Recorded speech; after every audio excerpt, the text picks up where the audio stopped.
All right, good morning, Truckee. Thank you for being here for the February Good Morning Truckee. All of you are the unlucky that didn't get to travel on Ski Skate Week and are not skiing powder this morning. So happy group here this morning. Yeah, welcome. At least the sun's out. All right, we're going to hear this morning from the Reno Tahoe Airport Authority, the Truckee Tahoe Airport, and the town of Truckee. We're doing a transportation update for the region, and you all will hear about it. But first, let's thank our sponsors. They are up here on the board, but I am going to read them because that is what we do, and we do not deviate from tradition. So, presenting sponsors, Tahoe Forest Healthcare System and Kelly Brothers Painting. Latte sponsors, Town of Truckee, Auerbach Engineering, East River PR, Porter Simon, Tahoe Truckee Media, Truckee Tahoe Unified School District, 101.5 FM, Truckee Tahoe Radio, Sierra Sun, and Moonshine Inc. The cappuccino sponsors are Tahoe Truckee Community Foundation, JK Architecture and Engineering, Goldring Travel, and Boreal and Woodward Tahoe. Espresso sponsors Dixon Realty, Lyft Truckee, Co-work Conference and Wellness Space, Mountain Hardware and Sports, NV5, Peak Digital Studio, Mount Lincoln Construction, High West Law, and Elements at Coldstream. We'd also like to thank Mountain Brew for the coffee this morning. Always, we're going to thank the committee that puts this together, starting first with the Chamber, Jessica Penman, and the Chamber staff, Ruth Gearsey, Melissa Williams, and Marissa Akitas, Kelly Cutler, Mayumi Pucock, Ernie Grossman, Gerald Herrick, Tony Lashbrook, Jim Porter, Deb Ryan, Ted Owens, Jess Carr, and thanks to Rory in the back for making this possible with Tahoe Truckee Media handling all our AV. I am Raven Whittington. I am the Vice Chair of the Chamber. I'm an attorney at Porter Simon. And now let's hear from all of you. Alfred. Alfred Knotts with the Town of Truckee. I'll be presenting this afternoon. Morning, sorry. I just got back from a heli ski trip, so still really tired. And Placer County will not be here today, so that just adds to the fun for me. Yeah, there you go. You'll feel all the questions, right, about what's going on 89 outside of your jurisdiction? Yeah, that's what we're here to talk about. Yeah, good. Roles and responsibilities. Good, okay. Thank you. Talk to you all later. I'm Jessica Penman. I'm the president and CEO of the Truckee Chamber. Erin Brewster, Sustainability Program Manager for the town. Jan Zabriskie, Truckee Town Council. Louise Prisky, Library Campaign. It's Pastor Dave. Pastor David, Crosswinds, Truckee Church. Scott Thompson, Scott Shots Photography. Jennifer Gallagher with JKAE. Mackenzie Stewart with JKAE. Thanks. Come forward here. Tammy Long, starting from scratch catering. Anna Gron Nielsen, Dixon Realty, the Truckee Optimist. Jaya Abelman with Dixon Realty. Kathleen, this is the power table here. Kathleen, you go ahead. Kathleen President, the Truckee Library Board Member and Library Up Campaign. Excellent. Ernie Grossman, Truckee Local. I love that. Mary Hetherington, Airport Board, Castle Peak Engineering, and Ping Pong Advocate, if anybody wants to play Thursday night. All right. Pam Hobday, Pamela Hurd Associates. Good to see you, Pam. Airport Board. Alice Osborne, musician and historian of the Donner Party and Truckee history. Thank you, Rick. Rich Stevens, Airport Board, and LAFCO. Jim Porter used to be at the power table. Yeah. So did I. Katie Schaefer, Easter PR and Marketing. You guys want to go here and we'll jump back. Yeah. Ted Owens, Tahoe Forest Health System, and Chamber Board. Rob Etnyre, Truckee Tahoe Airport, speaking today. Good morning, Chris Jensen, Chief Ops and Public Safety Officer from the Reno Tahoe Airport Authority, and also speaking today. Thank you. Marcia Kites, Membership and Programs Manager with the Truckee Chamber. Great. Grant Wiltshire, High West Law. Tim Ledesma, All-Star Transportation. Stacy Justice, Truckee Tahoe Airport District, and Truckee Optimist. Back there. Katie Millette just moved to town from Hawaii. Oh, boy. Welcome. Martha Russell, Tahoe Music Alive, new concert series in the area. Eric Goldring, Goldring Travel. Chris? Chris Bennett, Mount Lincoln Construction and Capwork.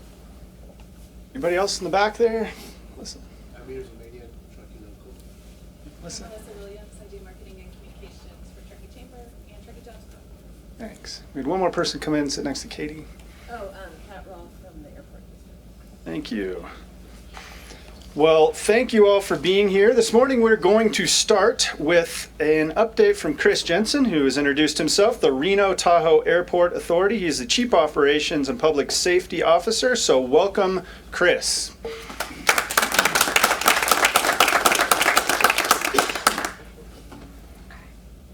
All right, well, while Marissa's working on getting my presentation fired up here, I'll just say thank you for having me up to winter. We haven't really experienced it this year at all in Reno. I think we've had 2 storms, so I kind of forgot how to drive in it, so that was a little bit of a nerve-wracking thing for me. To advance? Okay, perfect.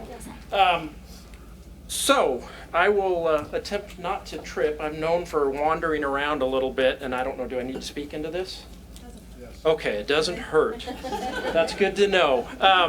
So yeah, thank you for having me. I really do appreciate it. We'll talk about a bunch of different things today related to the airport. I'm going to give you some general information. We'll talk about air service development. I heard Hawaii, so I think that's someplace we all want to go about this time of year. And I also just came back from Hawaii, so that was kind of a nice experience. And then we'll talk about more R&O, which is our capital development program. And so here's kind of the topics, and then at some point, I don't know, do you want to hold question and answers to the end, or you want to do them during? We can do it at the end. Okay, so we'll do that, whatever Marissa says. So just some real general information about the airport. We opened in 1929. We're known as Hubbard Field back in the day. In 1978, we became an airport authority. We have a 9-member board that are appointed by the City of Reno, Washoe County, the City of Sparks, RSCVA, Reno Sparks Convention and Visitors Authority, and then Lake Tahoe. We're kind of a quasi-governmental agency, so I always tell everybody we're kind of the worst of both worlds. We have all the government regulation, but we get none of the tax dollars. We are self-sufficient. Any dollars we spend are dollars we have to earn. We have about 300 employees and about 2,700 tenants total. So when you think about tenants, we're talking airlines, TSA, FBOs, things of that nature. And we operate really like a small city, which means we have our own police department, our own fire department, our own public works departments, planning, engineering, all of the same things that you would have here in Truckee, we really have at the airport. Our economic impact, so I think this is interesting. We just recently updated our information. So we have about a $3.6 billion impact on the regional economy. So Truckee would be included as part of that regional economy in our study. In the last 10 years, that's gone up by $1.6 billion. So we're definitely seeing a lot of change happening in our economy within the region. One of the interesting facts, we always equate that to airplanes. And so every time we have a 737-800, which is our most commonly landed airplane at the airport, it brings about $129,000, $130,000 into our economy, which is incredible to think that we have about 70 of those a day that land out at the airport on any given day. So you can see that's a pretty big impact. And in fact, visitors to our area bring about $1 billion annually into the local economy. And so again, travel and tourism, a big part of our industry. And in fact, 52% of the visitors to our area now arrive by air. So more by air than by car or rail or any other means of transportation. So our service area, so this is probably familiar to everybody. What we call a catchment area, which is people that commonly use the airport, is about 850,000, including lots of people, hopefully from Truckee. But you can see we go all the way out to the east, to Elko, Winnemucca, down south to Minden, Gardnerville, up north to Susanville. When you think about competition for the airport, Sacramento is really our closest competition, about 130 miles to the west of the airport for us. Vegas is down south at 350-ish miles. Salt Lake to the east at 510, and north would be Boise at just over 400 miles. So that's our competition. So we're kind of geographically isolated in a lot of ways. In the winter in particular, driving over the pass can be treacherous, and so we really are kind of the airport of choice for a lot of people, especially this time of year. And of course, the closest to Truckee and the closest to Tahoe. We have a lot of people taking advantage of our service to come and go ski. So, talking about the people and the air service, we'll just give you a little more information about what's going on here. So, I think it's common knowledge that there's a lot of development happening within the Reno area at this point. We know Tesla, back in about 2015, had a big $3.5 billion investment. They just announced another $3.7 billion investment, so we're over $7 billion just in Tesla alone. You hear about Redwood Materials as a company that is doing EV battery recycling. So we know EV batteries now or EV cars now are a big thing. I see one plugged in out here in front of the building. And so they're the company that's recycling the batteries. They've done about a $3.5 billion investment. And then Lithium Americas. So in Nevada, we have what is called, I guess, the lithium loop now, and there's going to be a lot of mining development, things of that nature that are happening.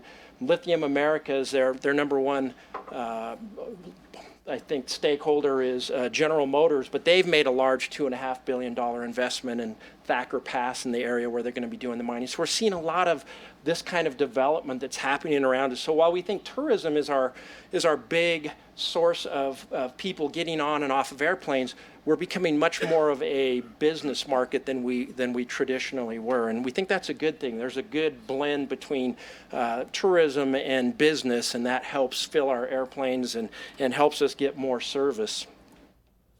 So speaking of service, we have 11 airlines. We go to 20 plus nonstop destinations. You can kind of look on the map here and see all of the ones. I will actually, as soon as I get done here, I'm running back down to get on an airplane and fly to Phoenix so I can meet with the FAA. So the fun things that Rob and I get to do to beg for money or, keep them happy, which is always a challenge. So you can just see some of the airports. I guess the reddish color represents seasonal service. The blue are year-round. So we have some markets that come just seasonally, depending on summer tourism or winter tourism. Typically, those are kind of the peak periods, and we have shoulder seasons where they'll drop off and then they come back. So one of the recent announcements that we just made was Atlanta, so nonstop to Atlanta. And the nice thing about Atlanta is it's the busiest airport in the world, right? Busier than any other European, Asian, whatever it might be. And so if you can get to Atlanta, that's one stop to just about anywhere in the world. And you can see, within the U.S., you have all of the eastern seaboard and into Europe, Africa, Asia, wherever you want to go. So it makes flying from Reno to anywhere in the world much easier than it's ever been before. So we're very excited about that. In fact, that service will be on 757s, and it starts June 7th, I believe. We talk about service that we want. So this is a big part of our effort, right, is trying to convince airlines that they should be providing service from Reno to, all of these different destinations. And you can look at this list and see these are routes that we're interested in. We're also looking at new airlines, right? There's some airlines out there that we still don't have, Avelo and Breeze and others. And so we're constantly talking to them, trying to get them to provide service to and from Reno. And you can see some of the markets that we're chasing right now. You see Hawaii on here because, again, it'd be nice to go nonstop from Reno to Hawaii. And so we've been in conversations with a number of airlines for that. Canada, more East Coast, Boston and New York and DC. And so we meet with the airlines on a regular basis to have those conversations to try to convince them that we are a compelling market for them. And we talk now where we used to be leisure, gaming and skiing and the outdoors, which are all very important, but now we're also a nice mix of that leisure or that business that I was talking about before. And as you all know, if you're in business, you tend to be short term, right? You're not planning months in advance, and that means you typically are paying more probably for that airfare than you were if you're a tourist and you've planned your trip 3 months out or whatever the case may be. So the airlines really like those types of travelers, and so we've been getting a lot more interest from the airlines today than we've had in the past. All of that kind of leads us to the airport itself and our infrastructure and some of the things that we've been working on. If you've flown out of the airport recently, you probably can't miss it. We have a lot going on. The ticket lobby is the first phase of what we call more R&O. And so as you go to the front curb of the airport, you'll see that it's all fenced off and screened off, and we're expanding that area. The terminal was really built, or the majority of it was in the early 80s, and so we're 40 plus years old now, which means it's very dated. And you think about what happened 40 years ago, or what we had in terms of air service, and the airplanes are different, us as travelers are different, the things that we travel with, our cell phones and our computers, all of that is different. And our terminal was never designed for any of that. It was designed for back in the day where we had, a few airplanes. It wasn't a hub and spoke type system where you had a lot of airplanes coming in a bank and going out in a bank. And so we're having to adjust now to accommodate that type of traffic. And so what you see here is just kind of a representation of all of the projects that we have coming. We're going to be building a new ground transportation center, so that will be a facility that will accommodate our rental cars and our Uber and Lyft type operators and our shuttles, our hotel shuttles, things of that nature. About a $300 million project. You have the concourses that we'll be doing. We're building a new admin facility, so we've outgrown our facility. It's in the terminal today, and so we're going to actually move out of the terminal into a standalone building that'll be next to the terminal. The ticketing expansion you see on here is the ticket lobby project. That's really the first phase of more R&O, and that project will be we'll cut the ribbon on it on April 11th, so we're very excited about that. And then you probably have heard we have parking challenges, and that's been in the news a number of times. And if you go to the airport, you probably have experienced it. And so just looking here at the ticketing hall expansion, like I said, we're going to cut the ribbon on that on April 11th. The nice thing from our perspective is it's on schedule and it's on budget. Those are two things that we don't always get to say about our projects, but we're very excited. And it's been a great project, and it's going to be a great enhancement. It'll make the airport so much more user-friendly when you show up to get on an airplane. Kind of hand in hand with that is we have the loop road improvements. And so there were some requirements that we needed to meet ADA, the American Disabilities Act, at our curbs, and so we're doing some things there. We're adding some bollards. We're making the road, it's going from concrete to asphalt. The concrete was just old and falling apart. And we're going to add some things like canopies so that we'll have some weather protection for our passengers, things of that nature. And then the ground transportation center I already spoke about, or the consolidated rental car facility. And the nice thing about that is we'll move the rental cars out of our existing parking garage, and that'll give us some additional parking there that'll be very convenient for you all when you come down from Truckee to get on an airplane. You'll have parking right up front in close proximity to the building.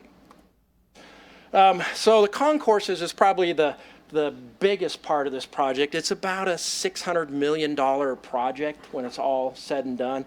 If you look, I'll try not to fall down here.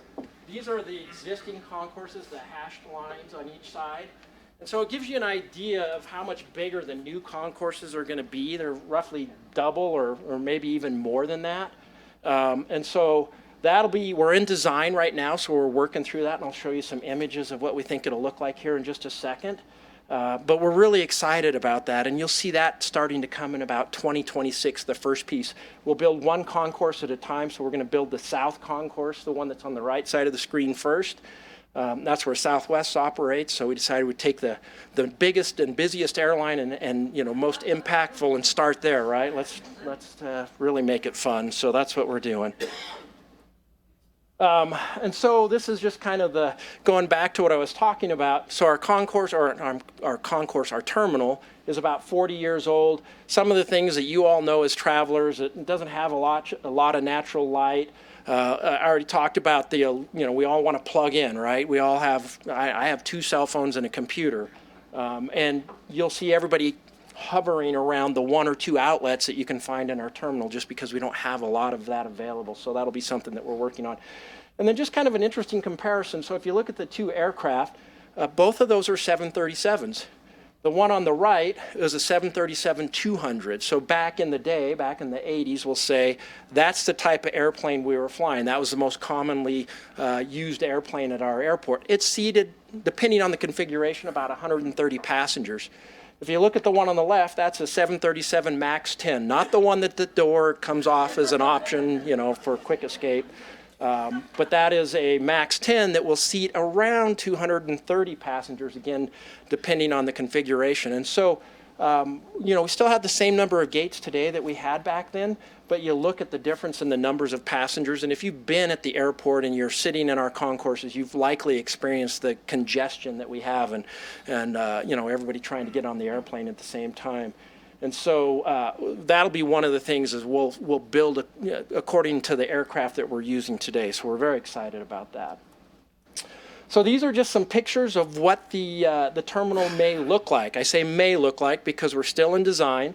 But obviously one of the things that we're really interested in is bigger spaces. So the concourses, as you saw from the previous pictures, will be much wider, much more open. It'll flow much better. You'll be able to see through the entire building. We'll have a lot of natural light, lots of windows. That's one of the things we're really excited about. And we'll have lots of places to plug in. We'll have robust Wi-Fi. And so we're really excited about that. And the other big thing that we hear from all of our travelers is that we don't have enough concessions, right? We don't have the kinds of concessions that people want. And so we're really excited about that. We're going to actually increase that space by about 40%. We're really focused on local. We want to have people come to our area and get to experience what we all enjoy on a regular basis in terms of local vendors. And so we're not looking, you're not going to see a Chili's, you're not going to see, a TGI Fridays, you're going to see a Squeeze In or something that we're all very familiar with, that we want people that are coming to our world to get to experience that we think are really nice and cool and fun. One of the other things about concessions at the airport is just a little bit more challenging, right? Our passengers come in big waves. We'll have no passengers for a period of time, and then we'll have all of the passengers, thousands at a time. And so getting our vendors to understand how that works is always a challenge. They're used to, the lunch crowd, the dinner crowd, the breakfast crowd, whatever it might be. They're not used to, 6 banks of airplanes coming and going every day. And so we're going to have some seminars to help them kind of understand and entice them to become a part of our airport family. And of course, we want it to be diverse too. We want to have a lot of different options and opportunities because that's what people want, right? They want different choices. We don't want McDonald's every time we go. And so nothing against McDonald's, so don't anybody record that. We love McDonald's, but it's nice to have options. And so that's what we're really excited about is that we're going to have some options. So art's another big part of our experience, right? Coming to the airport should be an experience. It should be, setting you off on the right foot as you go somewhere, or it should be welcoming you back in a great way. And so one of the things that we've committed to, our board's committed to, is that now we'll do 1% of every project we do will include art. So if we do $1 billion worth of work, which is what I'm going to show you in a minute, you can imagine, do the math, that's how much art we're going to have committed to the projects that we're going to do. And so actually across the bottom, as we're unveiling the ticket lobby, you'll see this. We have a 450 lineal foot above the ticket counter section that'll be a new art display that'll be a lot of local images and scenery, and it's going to be very vibrant. You can kind of see the colors. It's going to be exciting, and it's going to be a nice welcome as you come into the ticket counter. So we're really excited about that. Our board's very much excited about it. So this is the schedule. This is why I'm not going to sleep until till 2029 apparently. If you look, the gray are kind of the planning studies that were leading up to helping us decipher what it is we're going to do. The blue is really the design process, and the yellow is the actual construction process. So for the remainder of this decade, we're going to really have everything under construction, and it's going to be, every time you come in, it's going to look a little different as we're moving construction walls and dealing with all of this. And so bear with us as we go through this process, because when it's all said and done, it's going to be awesome, but it's going to take us a little bit to get there. So please be patient with us as we go.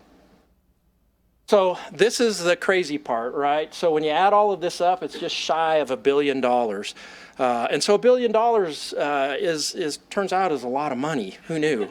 And so we have to figure out how to pay for it. I said I'm getting on an airplane here in a few hours to go visit with the FAA. One of the nice things about the airport is we get federal grants. So we're a part of the Airport Improvement Program. If you look at your airline ticket, when you fly, there's an excise tax on that, and that tax funds the Aviation Trust Fund, and then we apply for grants that we can use towards our construction projects. Now, unfortunately, it's not near enough money to cover $1 billion worth of construction. So we have to look at all the other possible funding sources that are out there. But just to give you an idea of what high level costs are going to be, about $1 billion that we're going to have to come up with. And so I said in the beginning, we don't get tax revenue, so there's no tax involved. In fact, you don't pay for the airport at all unless you use it, right? So if you don't come out, it's not in our property taxes, and of course here in Truckee you wouldn't pay it anyway, but there's no state income tax or anything that contributes to our projects. It all comes from our revenue, it comes from federal grants, it comes from debt, it comes from, there's the new programs that have kind of come out of the pandemic, so there's some money. We just recently announced last week that we got $7 million out of one of those programs. So all of that hopefully adds up to somewhere close to $1 billion, but debt will be a big part of that, so we have to be able to fund that debt. So, fancy airplanes there. So one of the last things, actually, I have two things. So we have some QR codes. This is just about travel tips, and so we encourage people, if you're traveling, these are on our website and around the terminal. Helps people kind of understand what's going on, what you see on here. Some of the things that we talk about: arrive at least 2 hours prior to your flight, especially this time of year. That's important. Peak periods. We had President's Day weekend this last weekend. It was very busy for us. Our parking lots were in overflow, and so we encourage people to get there early. We have a real-time parking feature on our website that kind of tells people which lots are open, how many spaces are available in each lot. So it gives you a little bit of advanced information before you get there. You know what you're walking into. And then we're working on adding some parkings in overflow. So again, the QR code will kind of tell you where to go for that. And then finally, one last thing is I have one other sheet with some QR codes, and I'd love to leave that here for you. And it's a travel survey. And so we would love for businesses if you would be willing to just provide us some information. So see, you get to listen to me, but I need something back here. And so I'll scatter those around the room or ask Marissa to do that. And please take them, hand them out to other businesses. But if you wouldn't mind just filling them out and helping us understand what travel needs you have. What markets are you looking for? How many times a year do you fly? Things of that nature. It'd be very helpful to us as we're trying to gather information to do the best job we can for you. So with that, I think I am done, and we'll save. Well, I got a hand raised, Marissa. Can I answer his question? Yeah, just do a couple questions. Okay. Eric Goldring from Goldring Travel. Hi, Eric. I use your airport a lot. Awesome. I wish it was. Fair enough. It's gonna be. Let's go with that. The ticket hall has taken God knows how long to do. It's been chaos. Yeah, unfortunately, I know God and me. We both know it's been too long. I gotta have status so I can get around people to the front of a line somewhere. Yeah. So I notice that's not really expanding, and so that's a concern. My big concern is getting in and getting out. Now, I saw in your timeline for the additional parking, that's not like for another 5 years. And you have a problem now. Yep. And for that to be pushed out that far, and I saw you had, another lot kind of designated that isn't being done, that seems to be like low-hanging fruit. Yeah. So I'm concerned about that. And the other thing I'm concerned about is getting out. When you're building this the new concourses, as I'm looking at it, you're cutting off half the gates, right? During construction, correct. Which is going to be over a period of, if we're lucky, 5 years, probably longer. So now you got a pinch point for where the planes are going to be, how you're going to load them, how you're going to get them out, and is that going to result in repeated delays, cuts of service? There's got to be something, because right now you're kind of operating at capacity as it is. So problems getting to the airport, no parking. Problems getting out of the airport, no gates. Help me. Marissa, I need another 15 minutes. So I want to be sensitive to other speakers here. So I'll quickly say everything that you said is true, and those are the challenges that we're dealing with. And the problem is the airport over the past 40 years hasn't really done a good job of keeping up. And now we have all of this explosive growth. So we came back much faster than most airports after the pandemic. And so we're found ourselves in a situation where we're having to react to that. And so I think the parking, so we do have a new parking lot that's in use today that we just opened up probably in October. So that was an additional 400 spaces. So where it used to be, we had to send people to the convention center because we didn't have enough overflow parking on site. We in fact do now. So that improvement has been made. The ticket lobby actually is bigger, and so it's not longer. It's not more horizontal, it's more depth, right?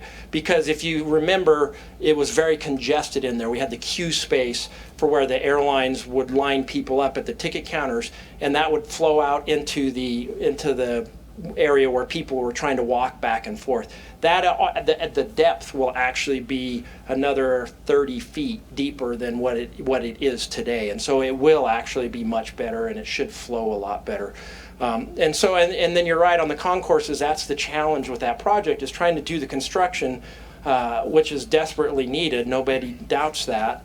But how do we do it in a way that we have to, where we're still operating the airport? And so those are the conversations we're having with the airlines today. So the part of the team that is doing the design and development of this project are airlines. So Southwest Airlines represents all of the airlines, but we routinely have 4 or 5 airlines that are a part of that. And so we're working collectively to come up with a plan. We'll have some remote parking. So during construction, if you've flown through Salt Lake, you've probably seen the terminal project they're doing, and they have some remote parking. We'll likely have a similar situation for a period of time. So that's why I was saying it's going to be a little bit of pain in the short term for a lot of gain in the long term. So bear with us, but we're aware of all of the challenges that you just laid out there, Eric, and fill out our travel survey and help give us those thoughts and ideas. We can definitely use them, as it sounds like a frequent user. Please do. Okay, that wasn't quite my 15 minutes. Thank you, Chris, from the Reno Tahoe Airport Authority. Up next, we have Rob Etnyre, who's the General Manager of the Truckee Tahoe Airport District. Rob, thank you. Okay, let's hope your video works. Yeah. Okay. Just the right, you'll be the set. Great. Good morning, everybody. Good to see a lot of familiar faces here and some new ones. I'm Rob Etnyre. I'm over at the Truckee Tahoe Airport, general manager there for almost 2 years now. You probably heard in the introductions earlier, quite a few of my board members are here and some staff. Great to see you all. So any hard questions, I have a good bench strength here of folks who can answer the questions if I can't. So my talk here this morning about the Truckee Tahoe Airport is going to be a little bit different from the Reno Airport. And airports both in the titles, but it's a very different type of airport here, as you're probably all familiar with or have seen. And so to begin talking about a general aviation airport that serves business and leisure travel, essentially, I thought I'd start a little bit talking about the future of aviation and where we might go as we think about where we're at now or where we might be in the future. There's a couple of photos up there, and I think some of them represent to me what the future holds for this general aviation airport here in Truckee. And I'll talk about a little bit about the airport district and some current numbers here next. But what does the future really hold when you talk about aviation? Is it more bigger aircraft, more operations, more tourism, more volume? That's not the way I see the future here at the Truckee Tahoe Airport as a general aviation port. I don't see those big aircraft coming in here. First, we're not really big enough to hold big aircraft. With the private business aviation airport, what we see is a change and shift and mix of type of aircraft. But it's discretionary travel, it's business travel. It's not that we're investing millions and billions of dollars. It's that people who are making millions and billions of dollars are showing up at an airport. So it's a very different subset of who's traveling on the most part than we get at the Reno Tahoe or general commercial aviation airports. So I thought I'd play a little bit of video just so we can think about what the future might hold. And I want to talk about not just airport itself, but actually what's flying in and out of the airport, what kind of fuel it's running on. And I think about that when I think about the future of where we're going as a general aviation airport in the aviation industry.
Well, I'm not advertising for Joby. That's just one of many platforms that are out there. And it just gives you, I wanted to give you the idea, the concept that there's a whole future coming here for aviation that looks radically different than what exists today. And it includes different fuel sources, it includes different platforms, different modes of transportation as far as short haul flights and long haul flights. And as a general aviation airport in the middle of a community here, it's really critical for us, I think, to think about what we want here as an airport district and what we want flying in and out of here. Of course, it's an open public airport, and aviation industry is going to change in many ways. But I think it's important for us to describe what we believe is important to us here for the future as a community-based airport. The airport district here, 1958 was established. Those are the boundaries there from up in Nevada County to the north, over to the state line of state of Nevada, down to the lake, and then over to the left you see there at the Cisco area. That is the airport district. The airport district, 1958, we have 5 elected board members when it was established, and we do today. 4 of them are here today. And so they represent both Nevada County and Placer County within the airport district. We have elections just like every other many special districts around this area do. But they represent the needs and interests of the community here at large. We are a tax-based entity. I'll walk through a portion of our budget that comes from our tax base in the airport district here. One of the things that we, being a kind of community-based entity here, we prioritized this last year. We looked at kind of a long haul. We started a strategic plan process, and we began looking at things on different metric basis. The 4 quadrants you see up there are airport sustainability planning model. And so it's basically a sustainability planning model, really. And so instead of just more flights, more operations, more aircraft, throughput, we look at the terms of our success a little differently. And that is, what is our impact on this community directly? The noise, the overflights, the environmental pollution. What does it look like for this community in the way of our impact as an airport for the community? And how do we focus our dollars and our efforts around those 4 quadrants to make a difference for this community in a positive way going forward, instead of just more? So let's look a little bit about, if you can see this graph, hopefully it's big enough. So this is a little kind of taken back in history a little bit to where we are today. And this is about, at our peak at the airport here, we're about 35,000 operations, which is nowhere near what a commercial airport does. Certainly not what Reno does. They probably do that in a month. But this is our whole year's numbers. And so this is a combination of small aircraft, big aircraft, gliders, that come in and out, and you see the different graphs go across the timeline there, and the different blue or yellow or red. The top green one's the total number of operations. We're right around about 30,000 right now, just a little over 30,000 operations a year. And it comes in seasons like a lot of things do here up in the mountains, the winter and the summer, around the holidays. We get most of our traffic around the summer months when it's a little bit nicer here, weather-wise for flying. So the mix of aircraft you see in the bottom there, aircraft type, piston aircraft, turboprops, jets, helicopters, gliders, and then again the total green lines, the total operations. Now this is put on a graph here along with those things people talk about, well, it's going to keep growing and growing and growing. It's really, it feels like there's more aircraft flying over on a more regular basis. I hear that from some folks in the community, particularly those that live near the airport, right? And so I think there's a couple big things that have that are directly tied to the growth of business private aviation. And that is some of our larger community developments around this area. It's Schaefer's Mills, it's Martis Camp. It's hard to aggregate all the different high-end development around the Lake Tahoe on the north side of it there.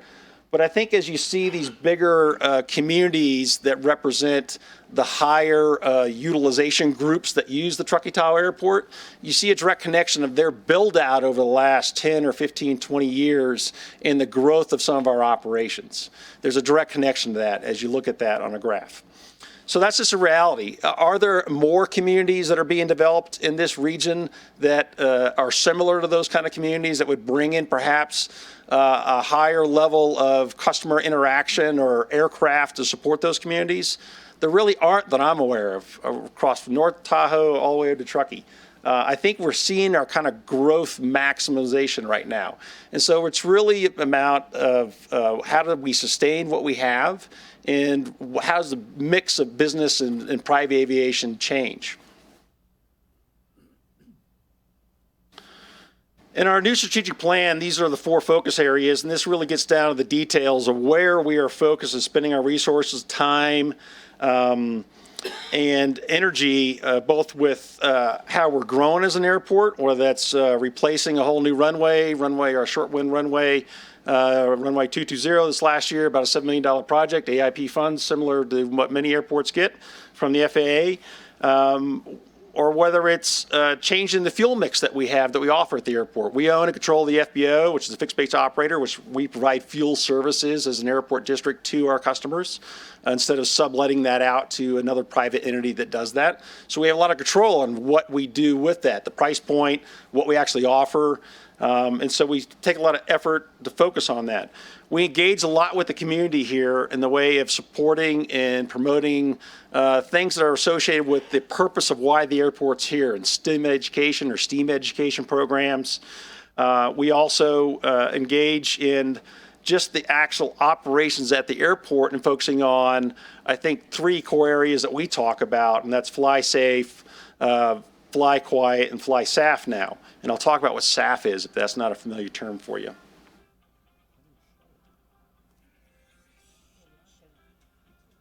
All right, Ernie, you're up next. You know, I wasn't built to do electronic stuff. My age group still knows how to turn a crank and open it. Ernie, you're a lifelong learner. I know it. You know, I'm not buying any of that. So in general, in the aviation world, we talk about, you get a sense of, okay, what's the general aviation world look like? What does the aviation world look like across the globe? Currently, there's about 29,000 aircraft in the air flying at any given time, on the ground or flying around the world. That's projected over the next many years to grow at about 42,000 aircraft. So the actual volume of aircraft, whether they're small or big, is going to grow over time. And while current aviation platforms represent about 2% of CO2 emissions across the globe, if they continue to grow, and they will grow the number of aircraft, that's projected to be about 22% of emissions around the globe over the next many years, till 2050, essentially. It's one of those sectors that's really hard to decarbonize. And so there's a lot of discussion around the international aviation industry about how do we go about that, what we're going to do about that. There's some initial agreements and targets with ICAO, and they established a large, big, hairy, audacious goal, some people in this room call it. And that is, how are we going to get to decarbonizing aviation? It's really hard, and it's a lot further behind many other sectors are. The bottom left graph on the left side here, hard to see, but it really begins projecting a path forward to decarbonizing aviation by adopting what's called sustainable aviation fuel for jet aircraft. And that's a fuel source that has a different feedstock than just petroleum, fossil fuel-based fuel. And I won't get into all the details of that, but right now, the majority of the supply in the United States, if not the world, is actually being produced in the state of California because there's a lot of tax credits with the low carbon fuel credits here in California. So whether it's being refined in Texas or overseas in Indonesia and being brought to California and blended with normal Jet A, there's a product, a sustainable aviation fuel product that's blended with Jet A at various levels, and that is available today. And it's not something we have to wait for in the future. We don't have to wait till 2050. In fact, right now, the Truckee Airport is buying 100% sustainable aviation fuel, and that's all we sell to our aircraft that come in and out of the airport here. And you would think it would be something that's adopted, once you recognize it's available and the production comes online, particularly in California, where most of, probably 80% of the U.S. supply is located here in California. You think a lot more airports would adopt it and bring it on board, but it just hasn't been the case, and it's not the fact today. Matter of fact, in the state of California, Truckee Airport is the only airport of any sector, private, general aviation, commercial, that supplies 100% sustainable aviation fuel to all of its customers. Matter of fact, not only in California, but in the United States, we're the only airport that does this. Okay, let's get bigger than that. We're actually in the world. We are the only airport in the world that provides 100% sustainable aviation fuel to all of our jet aircraft. And it's just unheard of at this point. And when I talk about it, if you're not inside the industry, you get a perspective of it, but it's not as hard as you would think, believe it or not. And I won't go into a long speech on that today. So back to the airport district, here's a little bit of our revenue, where it comes from. We have various sources, from tax revenue to our fixed base operation revenue, off selling fuel, renting hangars, leasing other business activities that we do have at the airport. Just about $19 million. Our budget expenses for this year, it's got a little crunched. It's a little bit more than that. So we're spending a little bit into our savings account this year because we have several programs that we're focused on that we want to promote and get some traction on for this community. And it's really about how we spend and how we engage the community across a number of sectors. And there's been a long time tradition at the airport here for the last 10 years or so of working with a variety of different entities across this community to help advance or accelerate or promote or reinforce community-based activities that benefit the whole airport district across this area, whether it's educational-based programs, the way of funding scholarship opportunities with the Community Foundation, or it is ground transportation-based support and sustainment for things that, from a TARP bus to what's new for the area here around North Lake Tahoe and Truckee is the TARP Connect type system, where you have a free Uber-type platform that Alfred will talk about more here in a little bit. Great new program, gets a lot of people around without as many cars moving around this area. Thank you. So this is really, I would say, the bread and butter of being a community-based airport is we have tax revenue. We decide very deliberately to, at the direction of the board of directors, to focus the majority of that tax revenue back to the community across a number of different areas that benefit the entire community and benefit the airport district by creating a sustainable community in the way of somewhere you want to live, somewhere you want to raise your children, somewhere that has all the advantages of a community and not just a tourist destination. we stop there with the last minute of questions. I'm gonna give somebody else a chance because you had a chance first time last time. What is SAF? SAF is Sustainable Aviation Fuel, SAF for short. Rob? Yeah. Is there a difference in price in the fuel that you're selling? There is Jet A fuel and Sustainable Aviation Fuel. Currently, blend levels that's out there in a wide majority. It's about $2 more than just Jet A fossil fuels. Right. Are locals adapted to that, or are they? They have. We've. I would say that's in general. We're about $1 more than any local. There's not SAF sold at an airport within 100 miles of here. First of all, so you got to fly somewhere else to actually get it if you want it. But we're about. We price in several categories based on a couple of criteria. We're on average we're about $1 more than just pure Jet A. Now, what's the benefit of being $1 more? If you're just paying $1 more, well, it's about per gallon. It's about a 23% reduction in your carbon footprint, the life cycle carbon footprint compared to normal Jet A fossil fuel. So just by a small shift in your activity of what you're purchasing, what you're putting into your aircraft, you're getting this massive benefit in carbon reduction. Yeah, we think that's valuable. And that's important to us as an airport district. Do you get many big jets who go elsewhere to get non-SAF because it's cheaper? Early in our conversation, we hit the 100% sustainable aviation fuel level, and it's a blended fuel. When I say 100%, it's like that's all we sell is a blended sustainable aviation fuel. Last year we hit that in July. That's all we sold, and we didn't have an alternative or anything else. We were still working out some of the pricing models with both the supplier and ourselves because we have a cost of providing the fuel. And I think we found early on we had a lot of feedback from some aircraft owners, whether it be local tenants or otherwise, that would go somewhere else to get their fuel. And they would pay the extra operation for the pilots, extra engine start times, extra travel time, just to save a couple bucks. Couple $1,000 by the time you fill up a large aircraft. But I think with some modification to our price point, we've got it to the point where it's not financially viable to do that anymore. Like it'll cost you more to fly somewhere else to get even non-SAF fuel, to get Jet A fuel, than it will just to fuel at our airport. Yeah.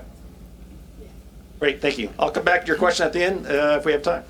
Yeah, and they'll stick around, I'm sure. So, Rob Etnyre, General Manager, Tahoe Airport. Thank you. Up next, we have the Town of Truckee's Alfred Knotts, the Transportation Program Manager. Thank you.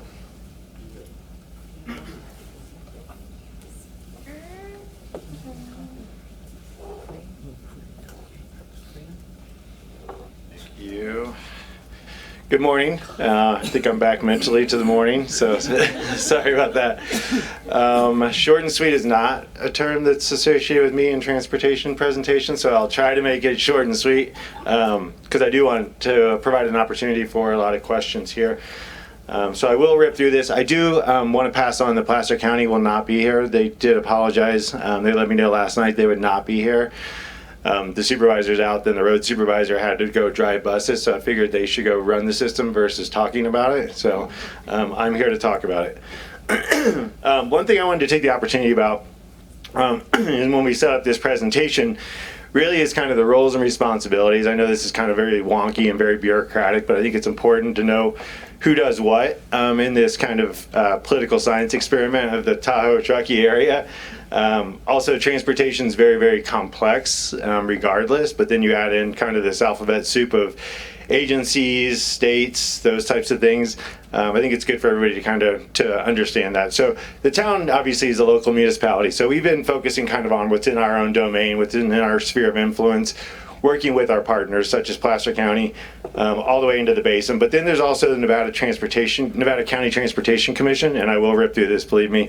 They actually are the agency that oversees kind of the long-range planning and short-range transit planning. So they get dollars from Caltrans, from the feds, and then that gets passed on through to us. But then they need to make sure that the projects, programs, and services we are doing are consistent with those bigger plans, that we're not just off doing some things on a tangent or independent of the larger vision for not only Nevada County, but also Placer County, and then also even the Tahoe Regional Planning Agency planning sphere of influence also. So obviously then there's also Placer County within the area who's not within our, even within our county, but we're very much so economically, socially, community character tied to. So we make sure that we very much so coordinate with them. And then there's Caltrans. A lot of our state highway systems and facilities that run through the town, or used to run through the town also, and that bypass the town or pass through the town, are owned and operated by Caltrans. So what we need to do is make sure that our vision for transportation really is carried through all the way to the top, to the feds, that we aren't trying to build our way out of congestion. We're not trying to build 4-lane highways. When you build 4-lane highways, they fill back up. That's been proven. What we do is try to focus on really moving people and not cars. So we do that through a variety of different approaches, whether it's transit, it's our bike and ped system, also just travel demand management. When you see a sign up there that says chain control, or use the Waze system, or use Caltrans Quick Maps, that tells you or informs you, do you really need to make this trip? Are you going to add to the problem out there that's already in congestion? Don't leave your house if you don't need to. Don't try to go to the P.O. box at 5 o'clock on New Year's Eve if you don't need to. Those types of things. So we try to inform your decision. So again, that you don't suffer and you're not sitting there going, why is this traffic so bad? So that's kind of a rundown of the roles and responsibilities. Just to let you guys know and everybody know that we do work very, very, very closely together. Again, so these are kind of the rundown of the agencies in their roles and responsibilities, and we fall kind of within this, not only transit operators, but we also do a lot of capital projects, as you guys are aware. We manage our system and work closely with our regional partners such as Caltrans and Placer County and Nevada County to manage our system also. The TMA, I'm not sure if everybody is familiar with the TMA, but the Transportation Management Association, these are national bodies that really work to get more capacity out of the system. That's really trying to get people to carpool, to get on the bus, to again make those decisions before they leave the house. And that doesn't mean just don't leave your house. That means, hey, if I have 5 trips to make during the day, let me see if I can do 3 of those in one trip versus coming home 5 times and leaving again 5 times. So those are the types of things that we try to inform on. They also do a very, very good job of bringing all of our private partners to the table. So we meet once a month, and it includes everybody from the resorts to a lot of local businesses, to Caltrans, to NDOT, to our Tahoe partners also. And we sit around the table and talk about this. The park and ride that's being done this winter, both for North Star and Palisades, is a very good example of that. We work with them. We're not operating that. The TMA is actually operating that. The resorts are funding it, so we all sit around the table. There's enough work to do for everyone, so we make sure that kind of how we bifurcate this work or parse it out, but also make sure that it really delivers on this broader vision, if you will. They also operate the North Lake Tahoe Express. If people aren't familiar with that also, it's an airport shuttle that runs to and from the Reno Tahoe Airport, and then runs up into this area. So that's a lot of coordination. We do fund part of this service. A lot of that service does go to the North Shore area, but again, the idea here is, yes, we would love to get people here without their cars. We are, and have always been, a drive-up market primarily, but with the work the Reno Tahoe Airport's doing, the Rob's doing at the Truckee Airport, really just getting people without their cars here, then we can be able to move them around. But right now, we don't really have a system to do that. TARC Connect has really kind of filled that void, but we don't have a sustainable funding source for that. So we're really trying to show the vision to the community, see if they want to support something like that down the road with the different revenue measures and so on. But really coordinating so people, even if they do drive up here from the Bay Area, they have that park once mentality, that they leave their car at their house, at their hotel, they go to the resorts, they go downtown, and they really don't get in their car again until we see them next weekend and send them back home until they come back and visit us again, which we want them to do. So again, the TMA, I'm kind of talking about this partnership. I'll also talk about an example of van pool programs, also an example, which really is a lot of coordination between Placer County, the resorts, employers, and then even our van pool program that I'll talk about a little bit down the road if I have enough time. Actually is all coordinated through RTC and Reno also. So NDOT, RTC, Caltrans, FTA, FHWA, which is the Federal Highway Administration, and Federal Transit Administration, all that goes into one pot just to get a van on the road, and hopefully people in that van. So your transit system overview, and I don't want to kind of just go through too much remedial information, but really what we focus on up here with the town and with our Placer County partners, not to remove our Nevada County partners by any means, but again, our relationships are so tied to the North Shore, to the Resort Triangle, which really consists of us being at kind of that apex, and then Tahoe City down on the, what would that be, southwest corner, and then Kings Beach and Incline Village on the eastern side of everything also. So really trying to focus on how we move people within that Resort Triangle. And one of those regional transportation objectives really is for us to sit around the table and tell Caltrans, or not tell them, work with Caltrans that we aren't interested in building, like I said, 4-lane highways. Either is Tahoe either. The Tahoe Regional Planning Agency has been prohibited from building roads since the 60s. So it doesn't make sense to build 4 lanes, 3 lanes, funnel it down to 2 lanes, back to 4 lanes, or whatever it may be, or to plan for the automobile when we know we really just can't build our way out of congestion, whether it's philosophically or it's even environmental constraints as well. We do have interagency coordination. Again, we work together. We actually share funding with Placer County. We fund some of the services that do come into our jurisdiction from the Resort Triangle. So we fund portions of the system that come in from Kings Beach, from Tahoe City, but we do not operate that. We don't have the vehicles to operate that. The town has very, very small vehicles. If you've seen our little buses running around, really that's the system and the assets that we have. We don't have the drivers to do that. Placer County has a very, very bigger Department of Public Works.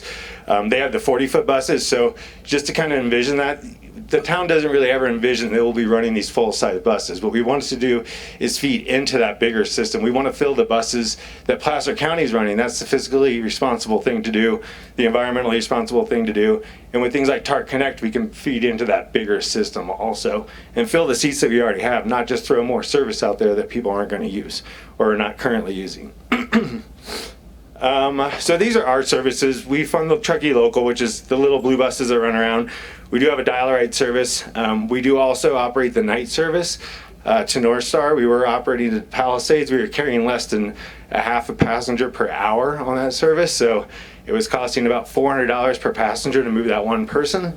Both, again, not fiscally responsible or environmentally responsible. So we did cut that service. We will, again, reevaluate it, as we always do. And see if that demand exists down the road, especially with parking management that they've implemented. How does that shift and modify travel behavior? And then we have our TARC Connect system. That's been going on for the last 18 or so months. We were close to carrying 200,000 people since that started. Previously, we carried about 30,000 people per year. So we've increased ridership significantly through TARC Connect, and mostly for people that would normally drive. So we have a high percentage of people that would normally drive. On our little blue buses, the majority of those folks are transit dependent, so that's their only form of travel. So we really have moved the needle on this through the TARC Connect system. Placer County, so this is the point where I would pass it over to Placer County, but they're not here, so I'm very familiar with their service. I used to work in the basin for 18 years, so I've worked with Placer County a ton during my time at TRPA. And working within the basin. So again, they fund these bigger regional services with their bigger buses. They built the Tahoe City Transit Center. We've just built our bus facility and transit facility and mobility hub down the rail yard. So that is all integrated to work together also. So their charging infrastructure that they're going to need for electric bus charging will be housed at our facility as well as Tahoe City, and then they'll look at places in Kings Beach and those things. So again, they operate the services that feed into the resorts also. Our little buses are not going to move 40, 50, 60, 70, 80, 90, 300 people per hour. It's not intended to be, but we will and do rely on our partners at Placer County, and they're well aware of this. We're not just slapping it on their back by any means. So TARC Connect, again, been very, very successful. They've been operating it in their jurisdiction longer than we have. So they have different zones within their area along the West Shore, Tahoe City area, and then Kings Beach, and then is also funded through the Crystal Bay Visitors Authority over there as well, Incline Crystal Bay, and they provide the service as well. And this is all fare free. It's free to the rider. I don't want to say it's free because we all know nothing is free, especially in transportation world, but we do, through our funding sources and our partners, subsidize that 100%. Again, these are kind of the routes. What our TART Connect ridership, what you will see is a significant jump. This is both Placer TART and their TART Connect ridership, so they've actually seen a huge increase as well. And the cost per passenger at night when you're running 4 full-size buses and carrying 2 people, this is way more cost effective. So within our system, we brought our cost per passenger down from about $60 to $50 per passenger. Now our cost per passenger on TART Connect is about $12 per passenger. So the level of service is better, the responsiveness is better, depending on time of day. I do understand that there are long wait times sometimes, but it has been very effective and very well received. So here's our TART Connect. As you can see, this was our little system before, carrying about this many people. We ran one bus about an hour per day from 6:30 in the morning till 6:30 at night. Now we go to midnight with TART Connect, and again, we're carrying, I just looked at the numbers, we're at 196,000. We carried 500 people just yesterday, matter of fact, and we used to carry that many people in about a week. So how is it funded? I know you guys are so excited to hear about transit funding, but it is very important, and Rob kind of had the same kind of graph here, because we do get majority of our funding from the federal government, from the state, and then we get, I don't want to speak to Plasters, so here's our little budget. It's about 1/10 of what Placer County's in. This is the money we get from the states and the feds, and the reason is we have essentially a rural transit system and a rural transportation infrastructure, but we deal with urban demands. So, thank you. So what we do is we try to up and schedule that service up when we need to, and then also schedule it down when it's kind of the off-peak times, because we do have very, very limited funding. If we only used our federal funding and state funding, we would be really relegated to running this one bus per hour per day. Through 12 hours a day. So again, not a very robust system, not a system that is built to handle the influx that we get for a resort economy. So with that, we get all these other additional funding sources. Council, through the last 18 months, has been very, very supportive of transit through the TART Connect program, to the tune of funding about $3 million additional dollars to our budget. Again, that's not funding that we have dedicated. That is a discretionary choice Council is making on an annual basis right now. The tough question within the community is, how do we continue to fund this? It seems that people do enjoy it, they appreciate it, it is a community amenity, and it has been very well utilized in terms of TART Connect, and need to find additional funding to do that. I know I'm about to run out of time, but what I wanted to do is kind of show that really transit is just one cog in the wheel, no pun intended.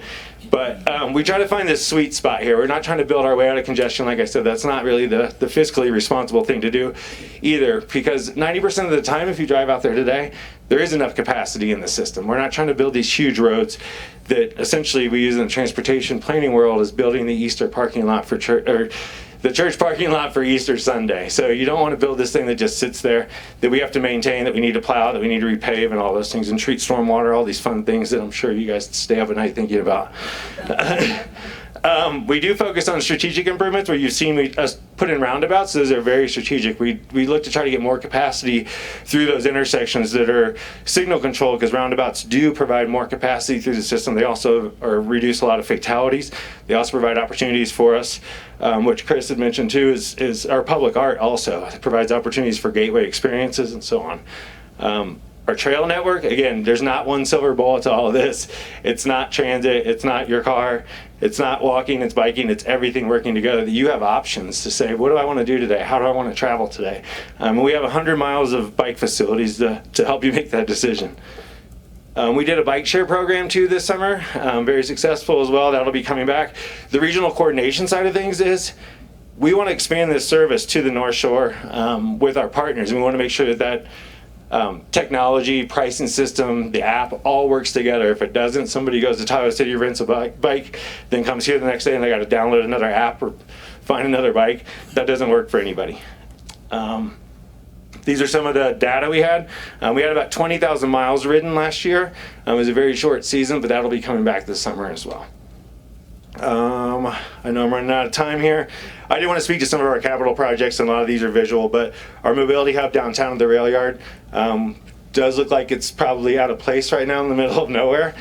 For once, we are ahead of the curve. in building this facility, but it will be our primary facility, moving people out of the depot area, just because that's very congested down there. You can pretty much get one bus in there. As we bring in more buses, which is our goal, both with Placer County and ourselves, we need more space to do that, better customer experience and rider experience, and that is aimed to do that at the Mobility Hub. And we did get a grant for that of about $4.5 million, so we will continue to build that out over the next couple of years. And then again, back to our other capital projects, really focusing on strategic improvements like West River, where now people can walk more safely. Again, sorry, I just got back from a heli trip, so I'm a little scattered. And then our bike trails, and then our roundabouts, and then working with our partners. And I know a big topic and project, and I will let it go, but I do want to make sure everybody's aware.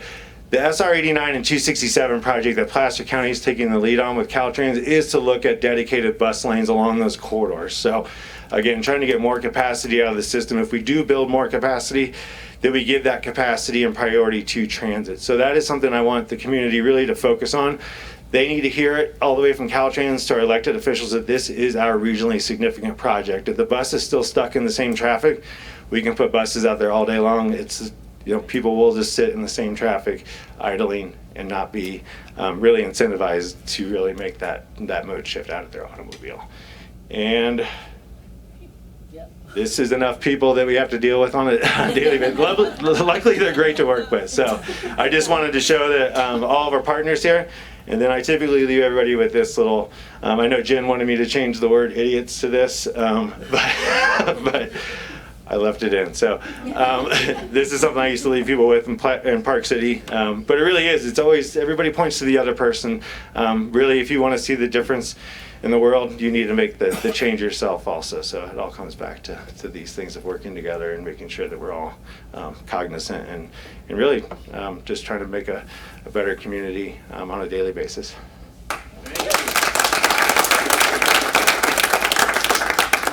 Alfred Knotts, Transportation Program Manager, Town of Truckee, a wealth of knowledge, and he will answer your questions. So if you have any, email, talk to him, call him. All right, we're going to do some quick stump speeches. I asked to keep them quick because we want to keep everybody on schedule. Does anybody have anything they want to go around the room? No? All right, I have a quick one, and it kind of tails into what Alfred was saying about talk to your local politicians. We have Congressman Kevin Kiley will be here tomorrow at 10 o'clock in the Trout Creek Conference Room. If you do want to attend, just let me know because we are close to capacity for that room. So. And that's through the Chamber's Government Action Committee to take more of a advocacy standpoint for the Chamber. So Congressman Kevin Kiley will be here tomorrow. Without further ado, I am going to do the door prizes. Thanks everybody that brought a business card. For those of you who don't have business cards, you're not welcome here anymore, Jim Porter. We will go through these. The first up is C's Candy. C's Candy going to Kathleen Egan. She's a winner every time. Every time. Every time. Return ticket to Good Morning Truckee and mug going to Alice Osborne. Alice Osborne. That's a nice card. Right. Carmel Gallery Variety Note Cards. That is going to Mary Hetherington, Castle Peak Engineering. Look at this table, the power table. All right, let's see if I can draw one that's not from that table, just to make it seem like it's not rigged for the rest of you that aren't power table people. The little people, as Jim Simon would say. Grizzly Menswear, $25 gift card goes to Tim Ledsma at All-Star Tahoe. Yeah, there you are, yeah. All right, well thank you all for coming. We will see you on March 19th for the Good Morning Truckee, and it's going to be on development in Truckee. And Amy Schaller with an old lumberyard project, John Mitchell with the Tahoe Donner New Ski Lodge, and Heidi Volkard Allstead for the Tahoe Truckee Workforce Housing Agency. Thank you for all being here. Thank you to our presenters, and Good Morning Truckee. Hey, Alfred.